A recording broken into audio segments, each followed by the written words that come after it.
तो चलिए आज ना थोड़ा सा टाइम में पीछे चलते हैं, एक ऐसे दौर में जब आप सोचिए गर्मियों की छुट्टियों का मतलब सिर्फ खुली धूप और दोस्तों का साथ होता था।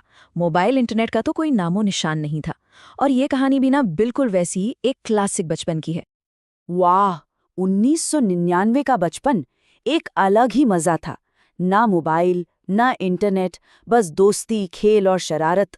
सच कहूं तो ये एक लाइन ही उस दौर की पूरी कहानी बयां कर देती है। मतलब कोई डिस्ट्रैक्शन था ही नहीं सिवाय दोस्तों के, और हाँ, उनके साथ मिलकर की जाने वाली शरारतों के। और हमारी आज की कहानी का जो सार है ना, वो भी बिल्कुल यही है। तो ठीक है, कहानी के पहले हिस्से में चलते हैं, देखते हैं कौन है हमारे किरदार और कैसी थी उनकी दुनिया। जरा आंखें बंद करके सोचिए, साल है 1999। तपती गर्मियों की लंबी लंबी छुट्टियां। जगह है एक छोटा सा गांव और वहां है रवि और उसके दोस्त। अब देखिए, धूप चाहे जितनी मर्जी तेज हो, उनके लिए तो खेलने कूदने और नई नई शरारतें प्लान करने का इससे बेहतर टाइम हो ही नहीं सकता था। अब देखिए, हर कहानी में कोई ना कोई मकसद तो होता ही है, और इन दोस्तों का मकसद था आम। बिल्कुल, रसीले आम।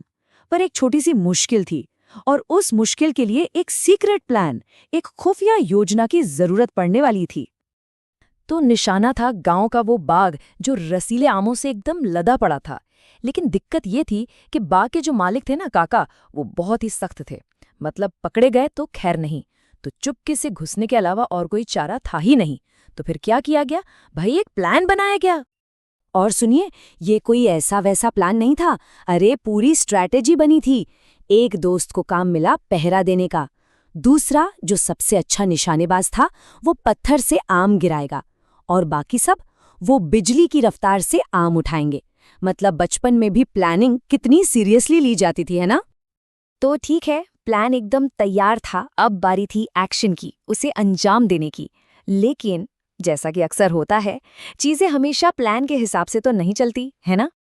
तो अगली दोपहर जब धूप एकदम सिर पर थी, पूरी गैंग अपने मिशन मैंगो पर निकल पड़ी। रवि ने एक बड़ा सा पत्थर उठाया और पेड़ पर लटके सबसे रसीले, सबसे टेम्पटिंग आम पर निशाना साधा। उस वक्त सबकी सांसें जैसे थम सी गई थीं। और निशाना लगा, एकदम सटीक। पत्थर सीधा जाकर आम से टकराया। एक पल के लिए तो लगा, बस मिशन कामयाब, जीत पक्की है। लेकिन कहानी में एक बहुत बड़ा ट्विस्ट आने वाला था, क्योंकि आम अकेला नीचे नहीं आया था।